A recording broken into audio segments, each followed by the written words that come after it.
Hello everyone, welcome back to this channel. This is Kavya Agarwal.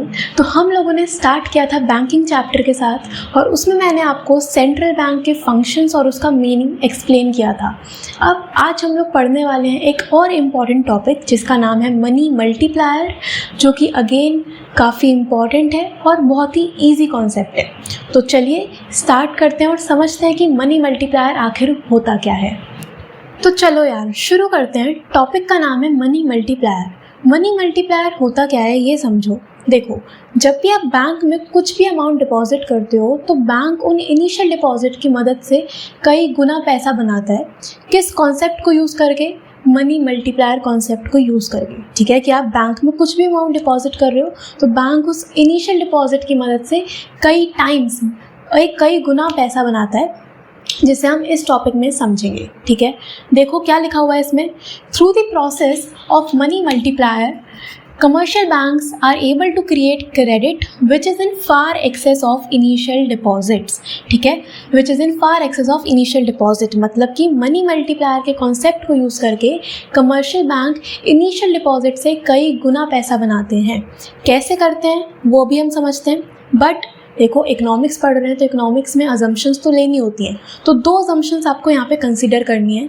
सबसे पहले, the entire commercial banking system is one unit. ठीक है, जो पूरा बैंकिंग सिस्टम है हमारी कंट्री का उसको हम एक यूनिट कंसीडर कर रहे हैं, जिसे हमने बोला है बैंक। ठीक है, दूसरी चीज़, all the receipts and payments in the economy are routed through banks only। मतलब कि जितना ही पैसा आएगा वो सारा का सारा बैंक में आएगा। अगर कुछ भी पेमेंट्स होती हैं तो वो बैंक से ही डिडक्ट होंगी। ठीक है, यानी कि हमें यहाँ पे कैश को कंसिडर ही नहीं करना, सारा डेबिट और सारा क्रेडिट बैंक के थ्रू ही होगा। ओके, अब समझते हैं कि कॉन्सेप्ट है क्या। देखो यहाँ पे मैंने एक टेबल बनाई है। सबसे पहले हमने लिखे हैं राउंड्स, दूसरा है डिपॉजिट, इसके बाद लोन एंड चौथा है LRR। मनी मल्टीप्लायर का जो एक कॉन्सेप्ट है ये LRR पे बेस्ड है। LRR मतलब कि आप जब भी पैसा डिपॉजिट करते हो बैंक्स में, जैसे कि इस केस में इनिशियल डिपॉजिट है 1000। इनिशियल डिपॉजिट मतलब कि आपने बैंक में 1000 रुपये डिपॉजिट करे तो बैंक ये 1000 रुपये अपने पास नहीं रखता। बैंक इस 1000 रुपये को आगे लोन के फॉर्म में दे देता है, बट कंडीशन ये है कि बैंक सारा का सारा डिपॉजिट लोन के फॉर्म में नहीं दे सकता। कुछ अमाउंट आपको रिजर्व करना पड़ता है, सेव करना होता है, जिसे हमने बोला है LRR। ठीक है, LRR क्या है? LRR मतलब लीगल रिजर्व रेशियो। ठीक है, या फिर लीगल रिजर्व रिक्वायरमेंट, जो कि मैंने आपको सेंट्रल बैंक के फंक्शंस में बताया था कि बैंक्स को कुछ अमाउंट ऑफ डिपॉजिट रिजर्व करना पड़ता है। और ये जो रेशो है ये कौन बताता है? ये सेंट्रल बैंक बताएगा। ठीक है, तो ये जो रेशो है ये RBI ही बताता है कि आपको कितना अमाउंट रिजर्व करना है, कितना % रिजर्व करके चलना है। ठीक है, अब समझो क्या है इसमें। सबसे पहले इनिशियल डिपॉजिट जो बैंक के पास आए वो 1000 रुपीज़ है। ठीक है, और हमने इस क्वेश्चन में कंसीडर करा है कि LRR 20% है। ओके, तो आप 1000 का 20% जब निकालोगे तो वो आएगा 200। तो 200 का बैंक ने रिजर्व बनाया और जो रिमेनिंग 800 है वो बैंक ने लोन के फॉर्म में दे दिया। ठीक है, फर्स्ट केस यही है कि 1000 इनिशियल डिपॉजिट्स हैं, 200 रुपये का रिजर्व बनाया और रिमेनिंग 800 लोन दे दिया। ठीक है, अब क्या होगा, ये जो 800 रुपये हैं ये वापस से बैंक में आ जाएंगे। क्यों आएंगे? क्योंकि यार जब आप लोन दोगे किसी को भी तो वो उसके बैंक अकाउंट में तो जाएगा। ठीक है, अगेन बैंक में कितना डिपॉजिट आ जाएगा? 800। ठीक है, अभी हमने अजम्पशन पढ़ी यहाँ पे कि जितने भी रिसिप्ट्स एंड पेमेंट्स हैं वो बैंक्स के थ्रू ही होगा। तो अगर आपने किसी को लोन दिया है तो वो लोन का पैसा किसी के बैंक अकाउंट में ही आएगा। ठीक है, अगेन 800 रुपये बैंक में आ गए, बैंक इसका 20% रिजर्व बनाएगा, यानी कि 160 का रिजर्व बनाया और 640 का लोन दे दिया। ठीक है, फिर से वही चीज़ रिपीट होगी कि ये 640 किसी के बैंक में आएंगे। ओके, 640 का डिपॉजिट हो गया, 640 का 20% यानी कि 128 का रिजर्व बनाया और 512 का लोन दे दिया। ओके, फिर से यही चीज़ रिपीट होती जाएगी कि 512 यहाँ पे आएंगे, उसका 20% आप रिजर्व बनाओगे और रिमेनिंग लोन के फॉर्म में डिस्ट्रीब्यूट कर दिया जाएगा। ठीक है, तो ये जो चीज़ है, ये जो प्रोसेस है ये चलता रहता है। 4th राउंड 5th राउंड इसके बाद चलता रहता है। बस हमने आखिरी में देखना है कि यार टोटल कितना बना। तो टोटल जो डिपॉजिट बने बैंक के वो हो गए 5000। ठीक है, स्टार्ट किया था 1000 से और कितने डिपॉजिट हो गए? 5000 का 20%, 1000 रिजर्व बन चुके और 4000 का बैंक ने लोन दे दिया, ठीक है। तो कॉन्सेप्ट क्या है यहाँ पे कि बैंक्स ने इनिशियल डिपॉजिट 1000 की मदद से 5000 डिपॉजिट क्रिएट कर लिए। इसी कॉन्सेप्ट को कहते हैं मनी मल्टीप्लायर, ठीक है। किस पे बेस्ड है ये? इनिशियल डिपॉजिट और LRR पे बेस्ड, ठीक है। अब देखो क्या लिखा है यहाँ पे, total deposits becomes 5 times of initial deposit. Total deposit 5 गुना हो गए हैं इनिशियल डिपॉजिट के। देखो इनिशियल डिपॉजिट थे 1000, उसका 5 गुना करोगे, 5 टाइम्स करोगे तो टोटल डिपॉजिट आ जाएंगे 5000, ठीक है। और ये जो 5 टाइम्स है इसी को हम बोलते हैं मनी मल्टीप्लायर, ठीक है। मनी मल्टीप्लायर क्या है? Money multiplier is the number by which total deposit can increase due to given change in initial deposit, okay. किस नंबर से कितना टाइम्स टोटल डिपॉजिट इंक्रीज हो रहे हैं due to change in initial deposits, ठीक है। That is money multiplier, right. अब आप लोगों के माइंड में क्वेश्चन आ रहा होगा कि हमें कैसे पता चलेगा कि ये टेबल कब ख़त्म करनी है। तो यार देखो सिंपल चीज़ है, आपके जो इनिशियल डिपॉजिट हैं ये अगर टोटल रिजर्व के इक्वल हो गए तो वहाँ पे आपकी टेबल ख़त्म हो जाएगी, ठीक है। हमें एग्जाम में पूरा सॉल्व करने नहीं बैठना है यहाँ पे, ये आप घर पे ट्राई कर सकते हो। हमें बस स्टार्टिंग के 3-4 राउंड्स दिखाने हैं और लास्ट में टोटल दिखा देना है, ठीक है। तो क्या लिखा हुआ है, deposit creation comes to an end when total reserves becomes equal to initial deposit. जब इनिशियल डिपॉजिट टोटल रिजर्व्स के इक्वल हो जाएंगे तो हमारी ये टेबल भी ख़त्म हो जाएगी, ठीक है। अच्छा एक और चीज़ कि हमें ये कैसे पता चलेगा कि यहाँ पे 5000 आना है ना। ये तो मैंने अभी लिख दिया, बट ये 5000 टोटल डिपॉजिट आया कैसे?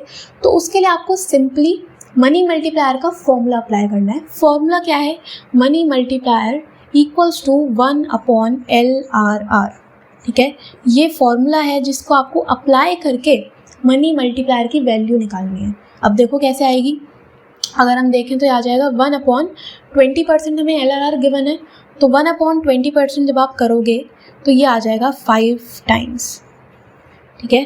5 टाइम्स आ गया हमारा मनी मल्टीप्लायर, ठीक है। तो अगर इनिशियल डिपॉजिट 1000 है उसका 5 टाइम्स करोगे तो हमारे पास टोटल डिपॉजिट 5000 आ जाएगा, ठीक है।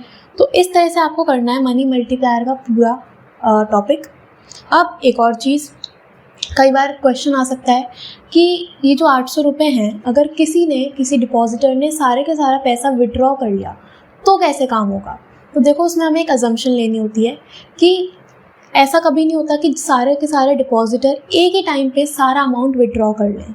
और दूसरी चीज़, बैंक के पास डिपॉजिट्स का इनफ्लो चलता रहता है, ठीक है। तो यहाँ पे यही चीज़ मैंने लिखी हुई है, all the depositor do not approach banks at the same time for withdrawal of amounts and there is constant flow of new deposits in the banks।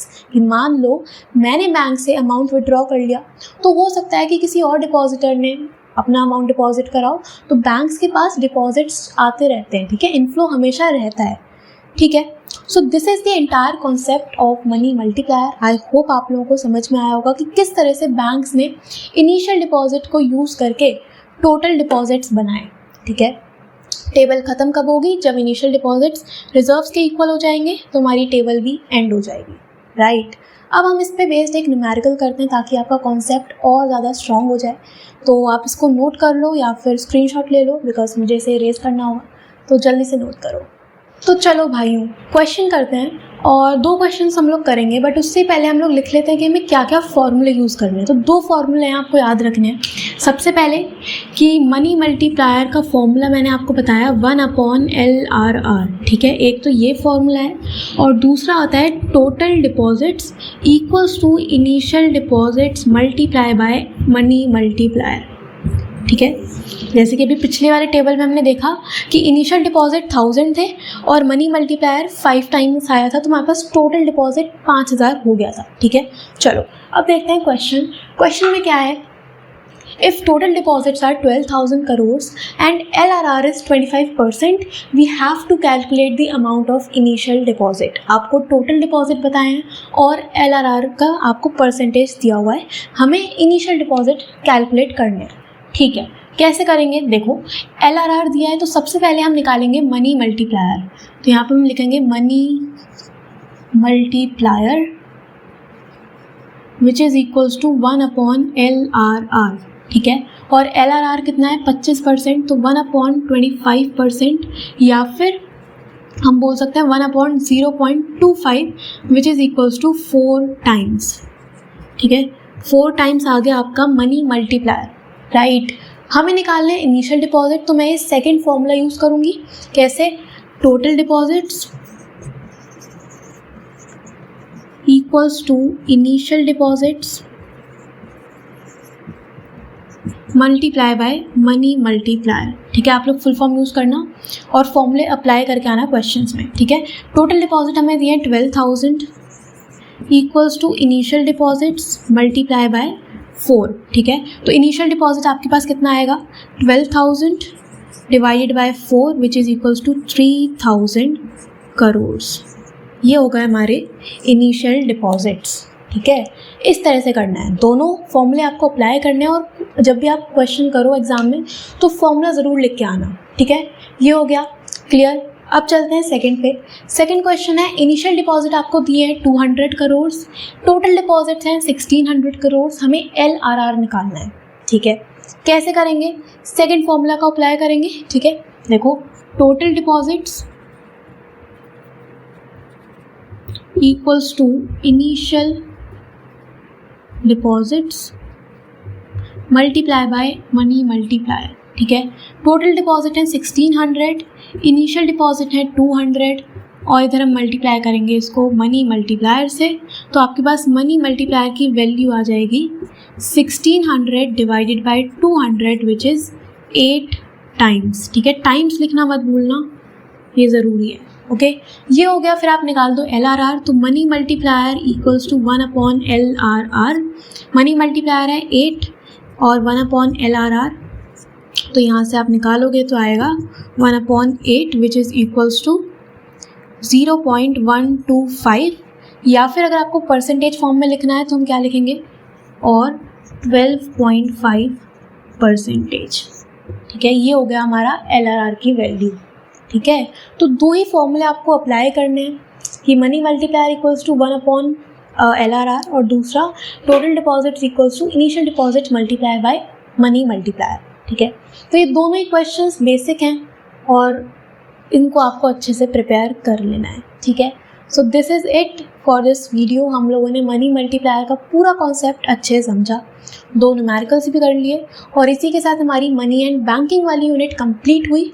3 videos में हमने पूरा ही यूनिट कंप्लीट करा। सबसे पहले मैंने आपको मनी चैप्टर करवाया, दूसरी वीडियो में हमने सेंट्रल बैंक के बारे में पढ़ा, उसके फंक्शंस हमने डिस्कस करे और आज हम लोगों ने मनी मल्टीप्लायर वाला कॉन्सेप्ट भी अच्छे से क्लियर कर लिया, ठीक है। अब नेक्स्ट वीडियो में कुछ और चैप्टर हम लोग कंटिन्यू करेंगे और आगे चीज़ें हम पढ़ेंगे, ठीक है।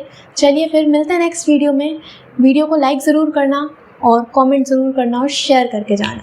Thank you so much.